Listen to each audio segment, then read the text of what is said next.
Hello, everyone, and welcome back to another review on this wonderful Christmas day. It is raining outside where I'm at, but it's like 60 degrees, so I don't care. Yeah, guys, we got a review here for another movie, the new Zac Efron movie that is in theaters right now, based on a true story, The Iron Claw, about the, what is it called? Why is that like in Dutch? My description is in Dutch. Anyways, it's about the Von Wright family, about this family of wrestlers. True story. One movie that I was very excited to see, a movie that I was, I'm a fan of Zac Efron. I think he's a great actor, and this story just sounded interesting. I know nothing about it, absolutely nothing about it. I'm not into wrestling necessarily. I'm not a big sports person. So this was a movie I was very interested in seeing, though.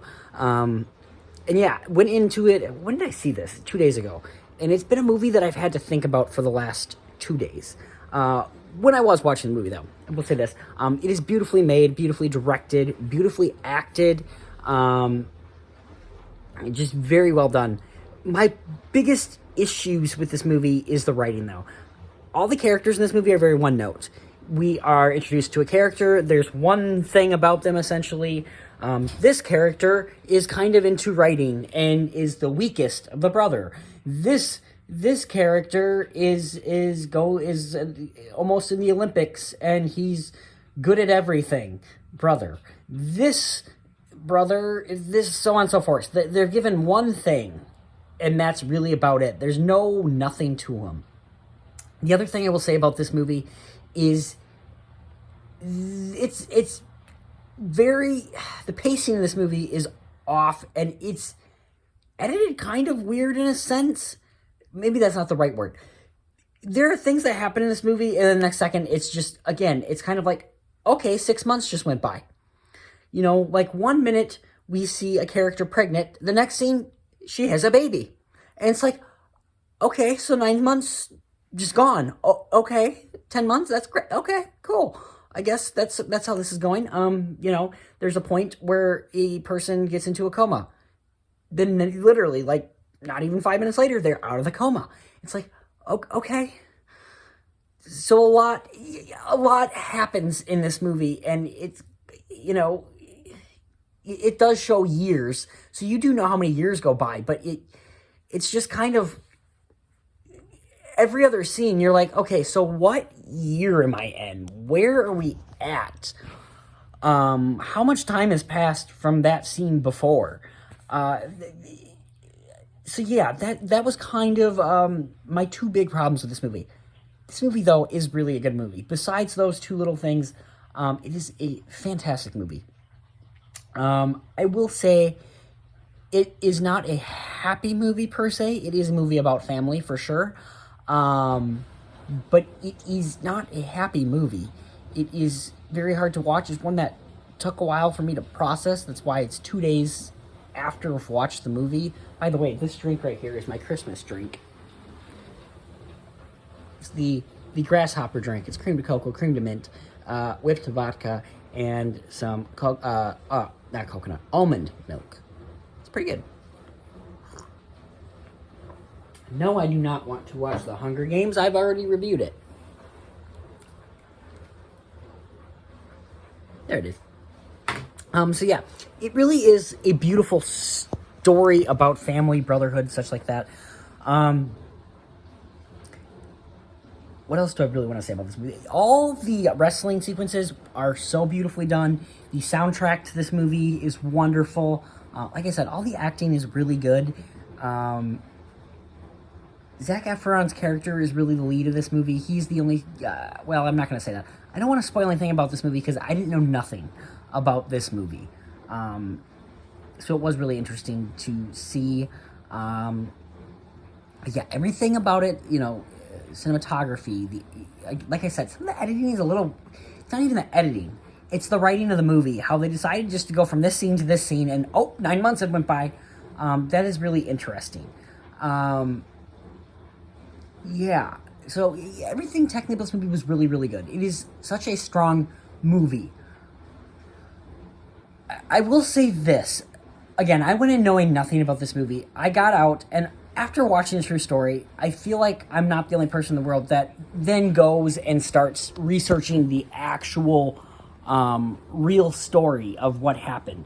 There is a character that is not in this movie that, in my opinion, really should be. This character is not the only one. He's very much should be in this movie, but he's not. He's instead combined into one character. It's two characters in one. I just disagree with this. That happened. He should be in this movie. They said they did it for, how long the movie is and such. I just didn't feel that was the case, especially since everyone was one note in this movie. I think it would have been just fine, especially with what has happened with this particular person I'm talking about. Again, I don't want to spoil this movie. That person should be in this movie. He should definitely be in this movie, and he's not. And that is interesting to me. There are also some minor characters having to do with the main characters that also should be in this movie. Without spoiling the movie, I guess. Like Zac Efron's character, you've seen in the trailers. If you've seen any trailers or anything, or any promotional material, Zac Efron's character gets married. We see it in the movie. Other brothers are married too. They're not shown as this. Zac Efron's character has kids. Other brothers have kids in this movie. They are not shown that. And I think to not put that into the movie was just a little interesting. With what happens with some of these characters, to not put that in this movie. I don't want to use the word cop-out. I just don't understand why you wouldn't. I understand there's a lot of characters, there's not even that much character development, which is another reason why I'm just like, why wouldn't you put that in the movie? It would just show how big of a tragedy this story really is. And it would also show how, the father is kind of the one forcing these kids, not even forcing, but encouraging these kids to become wrestlers. And the way they show him in this movie, he's a dirtbag. I hate him. It doesn't sound like it was fully like that in real life, but there was definitely some moments of that.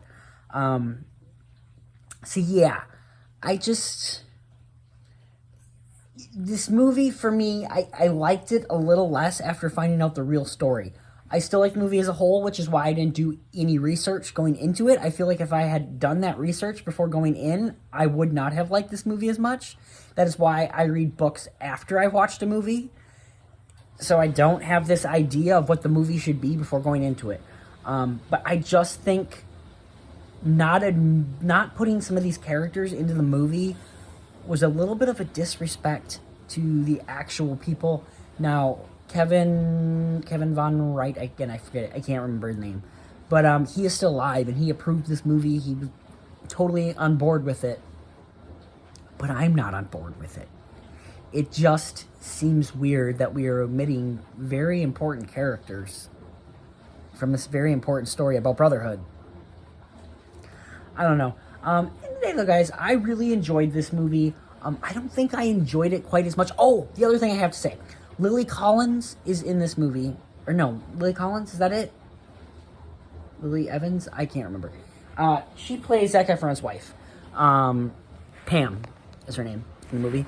And I was really vibing with her character at first. The first scene, one of the first scenes, she's talking about how I want a man that's accepting that I want to own my own vet clinic. I want a man that is going to be with me and blah, blah, blah. Like, she's a strong, independent woman. She's not just some, hi there. She's very much a strong woman. Throughout the movie, I feel like she gets weaker and weaker and weaker, and she's given nothing to do. And that was a little bit of disappointment for me, too. Again, there's a lot of characters in this movie. All of them are kind of one note. So if that's the one note she kind of gets at the beginning and gets weaker, it's more of a nitpick than an actual issue with the movie. But, so yeah, I enjoyed this movie as a whole. I'm going to go 7 out of 10. I don't love it quite as much as everyone else. I don't know if it's going to be in my top 10 of the year, but I thoroughly enjoyed this movie. It is a beautiful film about family and stuff. At the end of the day, for me, though, I want to find a documentary on this story and watch the documentary, not this movie again. So, take that as you will.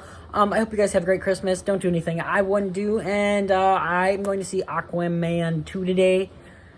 Not hearing good things. And I'm going to review Aquaman 1 for you as well. I just watched that yesterday, so I will do a review as that.